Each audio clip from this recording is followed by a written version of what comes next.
બિપિનભાઈ, તમારી પાસે આવવા માંગીશ. આ વખતે એનડીએનો જાદુ ફરી એક વખત ચાલ્યો છે.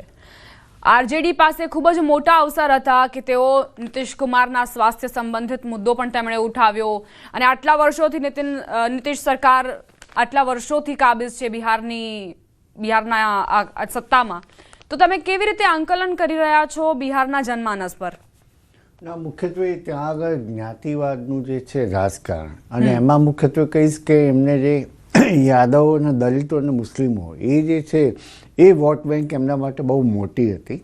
અને એ વોટ બેંક આપણે ઓવરઓલ જોઈએ તો 150 સીટો ઉપર એની અસર જોવા મળે, પરંતુ એ અહીંયા જોઈએ તો જેમ કે મુસ્લિમોની જે છે એ 80 સીટો ઉપર અસર જોવા મળે એની વોટ બેંક પ્રમાણે, એના વોટિંગ પેટર્ન પ્રમાણે. તો એ 100% વોટો મુસ્લિમોના પણ આપણે જે કહીએ તો એ એનડીએમાં જે છે કન્વર્ઝન થયું. દલિતોના વોટોનો જે છે એ પણ કન્વર્ઝન થયું. મુખ્યત્વે જે છે કે ભાઈ જેમ કોંગ્રેસની જે અધોગતિ જોવા મળી રહી છે એવી રીતે આ જે છે કે 2005 પછી ઓવરઓલ જોઈએ તો જે આરજેડીનું જે પતન થવાનું જે છે એ પ્રમાણે આ જે ઇન્ડિકેશન જોવા મળે છે. તો એ પ્રમાણે યાદવ જે છે, માયમાંથી આપણે યાદવ જે કાસ્ટ છે એ યાદવના વોટોનું કન્વર્ઝન પર જે છે એ વિકાસ એટલે કે નીતિશજી અને જે છે બીજેપીના જે પાસે રહ્યું એ બહુ મોટી બાબત છે. આપ આપની વાત પૂરી કરશો. એક મહત્વપૂર્ણ સમાચાર, બિહારમાં કોંગ્રેસની ભૂંડી હાર થઈ છે. ડબલ ડિજિટમાં પણ કોંગ્રેસ નથી પહોંચી શકી.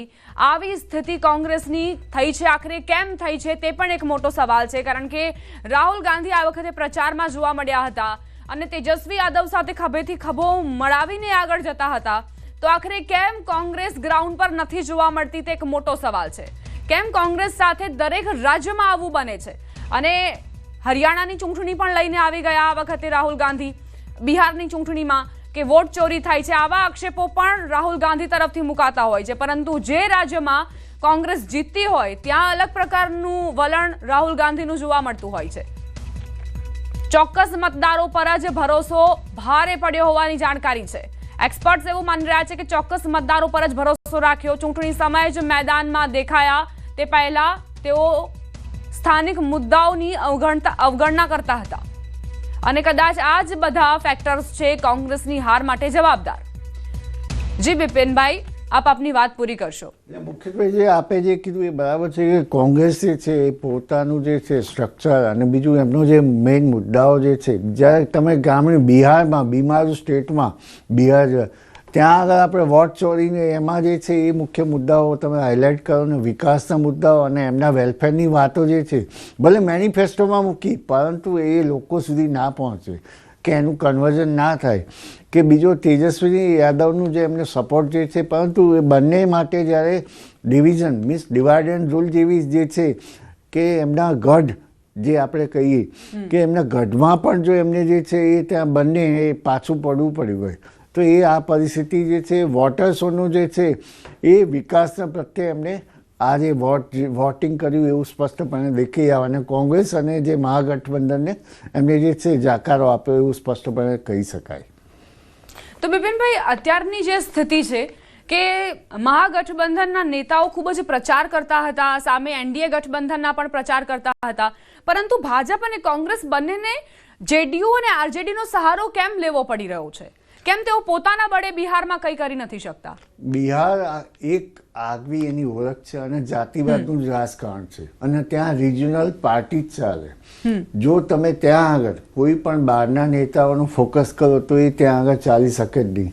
આપણે છેલ્લા જે છે 30 વર્ષનું રાજકારણનું એનાલિસિસ કરીએ તો ત્યાં આગળ રિજનલ પાર્ટી જે છે એ જ સક્રિય છે ને એ જ જીતે છે અને એને જ સપોર્ટ કરવો પડે. તમે જો સીધા ઉતરો કે જેમ કે બીજેપી પોતાના ફેસ વેલ્યુ પર ઉતરે તો ત્યાં આગળ જે છે એ ના ચાલી શકે, કારણ કે ત્યાં લોકોની માનસિકતા જે છે એ જેમ કે નીતિશ કુમારના આધારે જે છે એ જ તમે આગળ આવી શકો. અને આ મુદ્દો જે છે ભલે અત્યારે આપણે જોઈએ કે 86 બીજેપીને મળી, જેડીયુને 75 જે છે એ આગળ છે, પરંતુ સીએમ માટે પણ આ પ્રશ્ન બહુ મોટો આવશે કે જો એ રિજનલ ફોકસ નહીં રાખે બીજેપી તો એમને ભવિષ્યમાં પણ પ્રોબ્લેમ આવી શકે, કારણ કે નીતિશ કુમારને મહાગઠબંધન સાથે બેસવામાં કોઈ એમના નડતર નથી. એ ચાચા ભતીજા પાછા બેસી શકે એટલે એ બહુ મુખ્યત્વે ધ્યાનમાં રહે કે ત્યાં regional issues, regional development, regional coalition એ ના રાખીએ તો આપણે ત્યાં આગળ જાતિવાદ પ્રમાણે ના જીતી શકીએ. મહત્વપૂર્ણ સમાચાર પ્રાપ્ત થઈ રહ્યા છે. તેજસ્વી યાદવને લઈને તેઓ 5000 મતથી પાછળ ચાલી રહ્યા છે. તેજસ્વી યાદવ જેઓ ગઠબંધનનો ચહેરો, મુખ્યમંત્રીનો ચહેરો, મહાગઠબંધનનો સીએમ ચહેરો